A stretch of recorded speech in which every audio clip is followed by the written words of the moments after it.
Court is reconvened. Please be seated.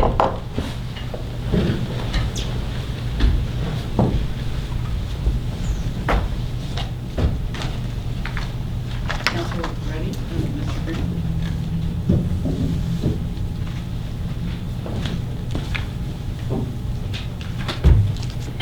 Would you like to reserve any time?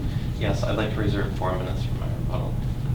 So, Your Honor, my name is Joseph Thomas, and I'm here for Mr. Green, on behalf of Mr. Green, who is here in the courtroom today.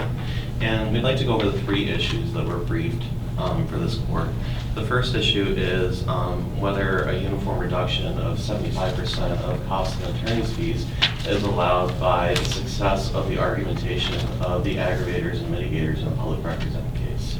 Can you help me understand your position on this? Are you saying it should have been 100% as opposed to 63% or 25%? I wasn't clear on what the argument was. Yes, Your Honor, absolutely. We argue that we should be prevailing on 100% of the issues. So it's not in dispute that there was only one record sought for in this case, and Mr. Green received it. In the answer, Lewis County said, here's the record, it's provided in a declaration attached to the answer. We're admitting a violation of the Public Records Act. The rest of the time in the trial court was spent arguing over the aggravators and the mitigators. However, if this court looks at RCW 4256, 550 section 4, or 550 section 4, it says any person who prevails against an agency in this action of the courts seeking the right to redress or inspect or copy the public record, or the right to receive a response of the public records request in a reasonable time shall receive attorney's fees and costs in this action. That's where the prevailing party comes from. It comes from directly from the statute. And the statute actually defines the issues in this case. It's the right to inspect and copy, which Mr. Green alleged. He alleged that he was denied a record. Lewis County said, here's your record, we admit a violation, let's argue about the aggravators and the mitigators. If this court adopts the trial court's logic... The aggravators and the mitigators go to the next sentence having to do with the amount of the penalty per day? Yes, but that's the remedy afforded to Mr. Green. That's the remedy afforded to Mr. Green for a violation of the Public Records Act. The issue is, and this is in the construction too, is whether the records were withheld. The whole point of the Public Records Act is to receive the documentation. The penalty is only to punish the agency for the culpability of their actions. And so, if this court adopts the trial court's logic, then motions to compel, motions to strike, and various other activity for pretrial or could affect the penalty, and that's not fair. The sole issue is whether or not Mr. Green was denied the right to inspect or copy, which is decided at the outset. The second issue that I'd like to address today. So you're attacking the 25%. You're saying you should have gotten 100% of your claimed attorney's fees, that there should have been no discount. Yes. And is there no discretion in the trial court to decide what is a reasonable award of attorney's fees? Are you saying that only goes to like Yes, Your Honor. hourly rate and... Yes, Judge Becker, I would agree with you 100% that there is discretion in order to decide that. However, the trial court didn't use that discretion. The trial court merely passively said, and you can look at the order, it's on CP 191 or on page 7 or page 6 of the court's order. It says, accordingly, Mr. Green is awarded 25% of his costs and attorney's fees. There was no Lodestar analysis. There was no determination of what was effective or what was ineffective. The court merely said that Mr. Green shall receive 25% of his costs and attorney's fees, and that's not an active part. There's very clear case law in Washington that says the trial judge needs to play an active part in determining what a reasonable attorney's fee is. So I would agree with Judge Becker that if the trial court did play an active part in determining what the reasonable attorney's fees was, the trial court could discount the attorney's fees based off waste or other Lodestar considerations. However, that wasn't the case here. So let me move on to my second issue. Here we have the trial court, and it's undisputed that the trial court applied the same Yusufian factor as an aggravating and a mitigating factor. Why couldn't you look at it from both sides?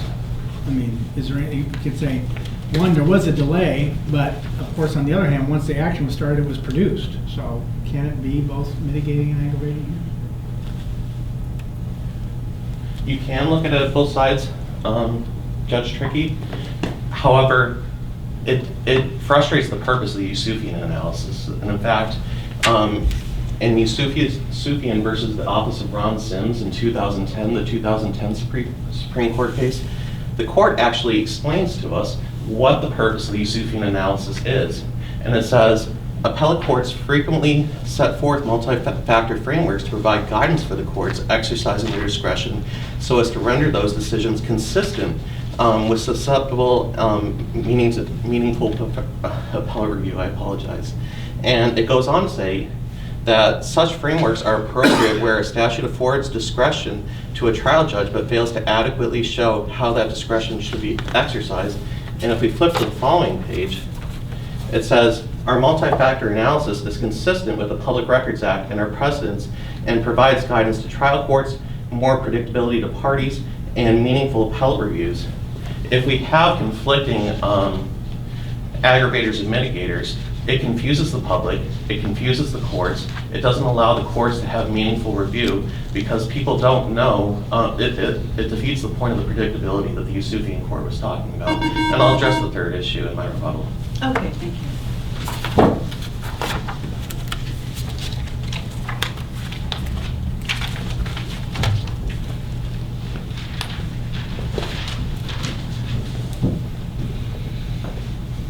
May it please the court, Eric Eisenberg on behalf of Lewis County, the defendant.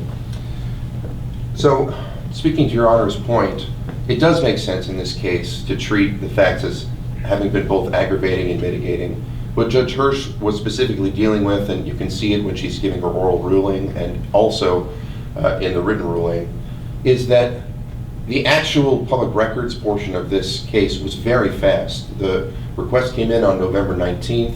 There was a clarification and a partial response on the same day. Within 7 days, Lewis County had finished its search for records and notified him that it couldn't find anything else, and they closed the request. But they were wrong.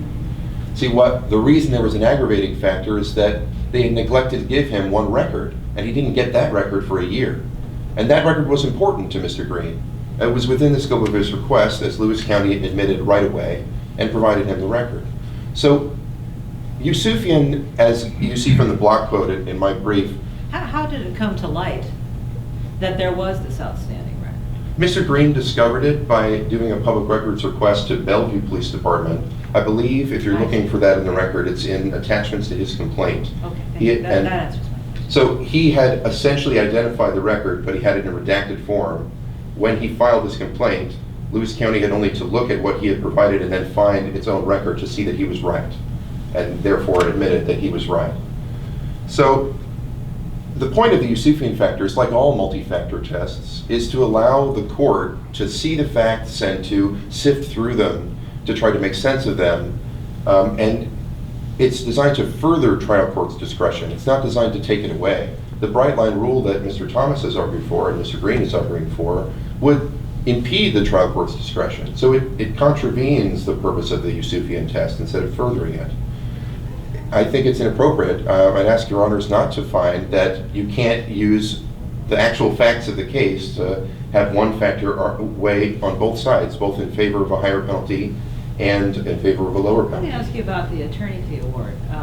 The argument here is that what 25%, I guess, was awarded of what was requested, and that if I understood counsel's argument properly, it's that that would be okay if the court had actually explained why it was reducing the request to 25%, which is familiar to us as the Lodestar analysis, and there's many cases that apply it. Is that the same standard that is used in a Public Records Act case? It can be, but Mr. Thomas, I think by accident, is conflating two separate questions. Let me place before you the same issue, the same page of the record that he was describing. It's, I believe it's Clerk's Papers 191, but it's page 6 of the order below. The trial court was looking at two separate issues. First, to what extent did Mr. Green prevail in the action?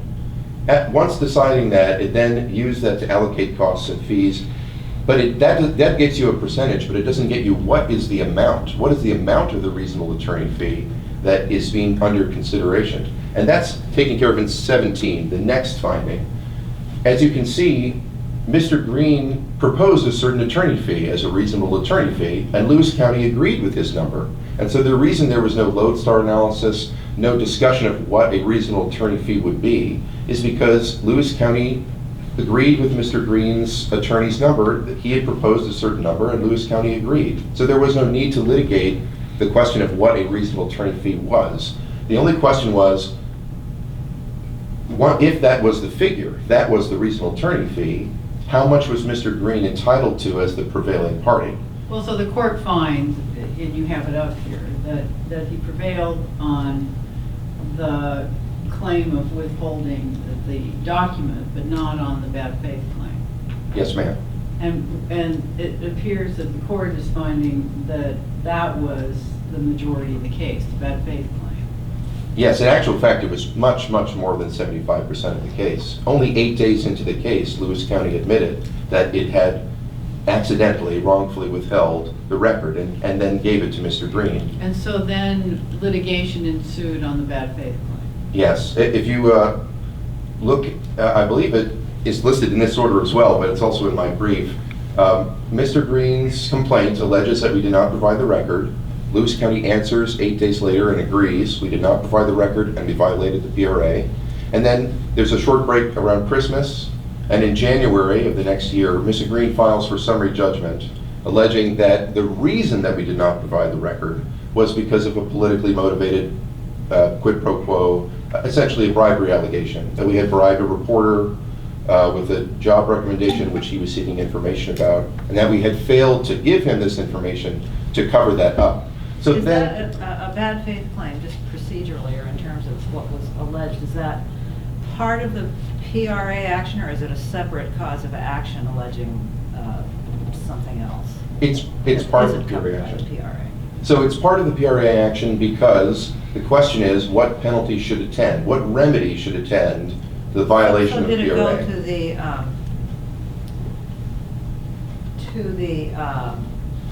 penalty, the per day penalty? Is that what it affects? It affects both. So, But both that and? and it affects two things, let me just be clear. So first, the court needs to determine what penalty should attend the PRA claim, and that's a subject of the litigation. It's under the second PRA sentence. claim. So, I mean, Right. as far as you're concerned, you're saying there didn't need to be a lawsuit, we admitted it.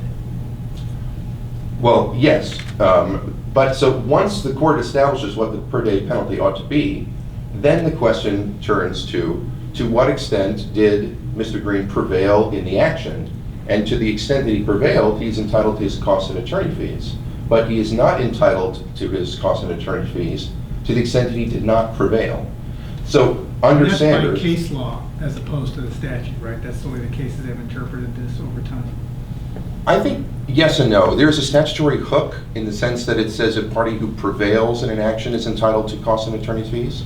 Sanders deals with this first in that it is looking at King County judges' discussion of who prevailed and how much, and the judge had split the case into separate issues, and the court quibbles with some of the reasoning, that's actually language from the case, but they ultimately decide, yes, dividing up the issues in this way was appropriate. And the way that the issues were divided up in that case in Sanders included both an alleged violation of the requirement that you explain your claimed exemptions and the remedy for that violation. So the Supreme Court was approving of considering the remedy for a PRA violation as part of the prevailing party analysis.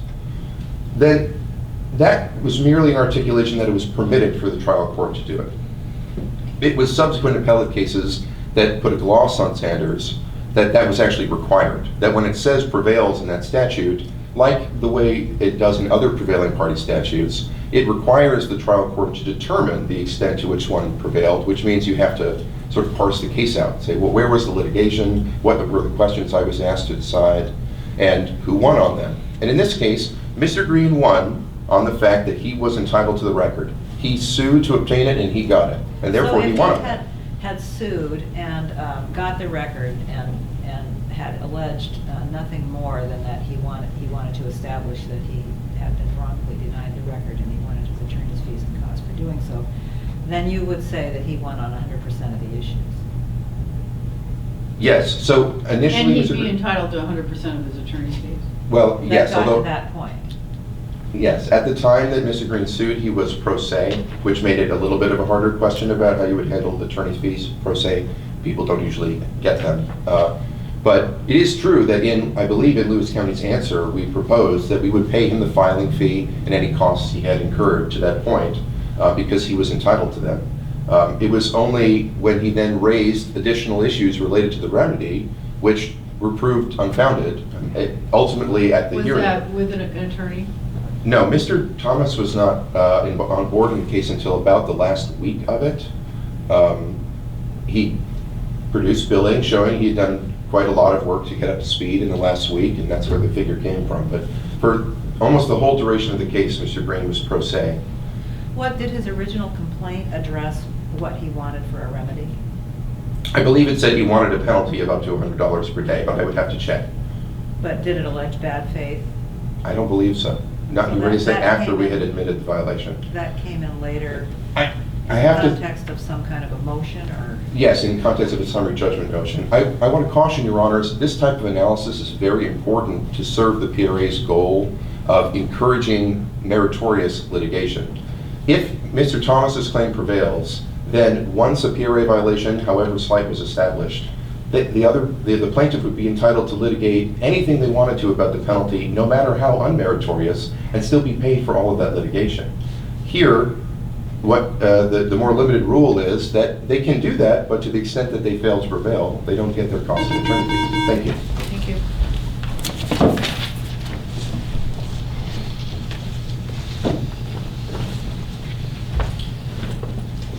Thank you, Your Honors. Let me back up and give a little bit more factual issues in order to help suss out this issue of attorney's fees. I was the attorney at the trial court, and I didn't come on until I only wrote the reply brief, and I argued at the penalty hearing. So I wrote the reply brief for the penalty hearing, and I argued at the penalty hearing.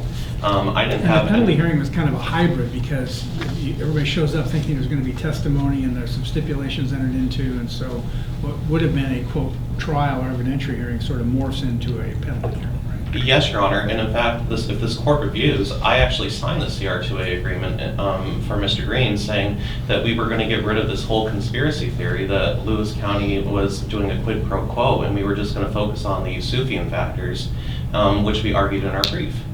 And so I tried to streamline the issues, and I tried to argue what was appropriate and what wasn't appropriate under the Yusufian factors. Mr. Green can't be faulted for that. He's not an attorney, but he realized that he needed an attorney to come on in order to clarify these issues for the court. I tried to clarify Somebody these. at some point raised the bad faith and conspiracy claims. That must have been Mr. Green, I guess. Yes. But it's Before not, you came on board. yes, Your Honor, but But it's not. even though it was later stipulated to that that wasn't there, it nevertheless became an issue in the case that Lewis County had to respond to. Is that Yes. right? So isn't that a fact pattern that allows the court to draw a conclusion that he did not prevail on all the issues raised? No, as I argued initially, that the court should look at the statute first to determine what the issues are. Well, then how does that not turn out to be like what counsel just mentioned, which is that once you establish that there is a violation, even if it's admitted, that you can then, and I'm not saying that you did this or that Mr. Green did this, but is it not a recipe for just flooding the court with a whole bunch of litigation, however non-meritorious, and saying because we spent this money, we're entitled to get it?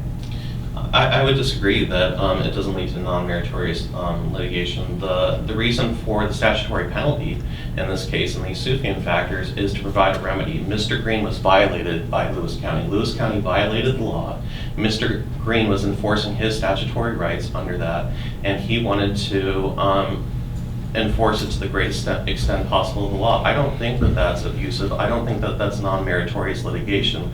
That's why the court put in the Yusufian factors. I'm not saying that it's necessarily non-meritorious, but the statute does speak about prevailing. So prevailing, and you say he prevailed on, there wasn't any issue on which he didn't prevail, but it seems as though there was. Now, a lot of times people go to trial and they don't prevail. That doesn't mean that they're bad people or that there's anything wrong with them, but it does mean that they're going to get less attorney's fees in many cases than they would had they not brought those issues up. I would respectfully suggest to this court that the issues are on the merits. The issues are the merits, and you can't conflate the penalty with what the issue of the lawsuit is. When you go to the court and you put in your cover sheet, you say that the issue is a Public Records Act violation. You have to specify what type of Public Records Act violation it is, and that is the issue before the court, and that's why that is what's decided on the merits. Thank you. Thank you. That concludes our calendar for today. We will be in recess. All rise.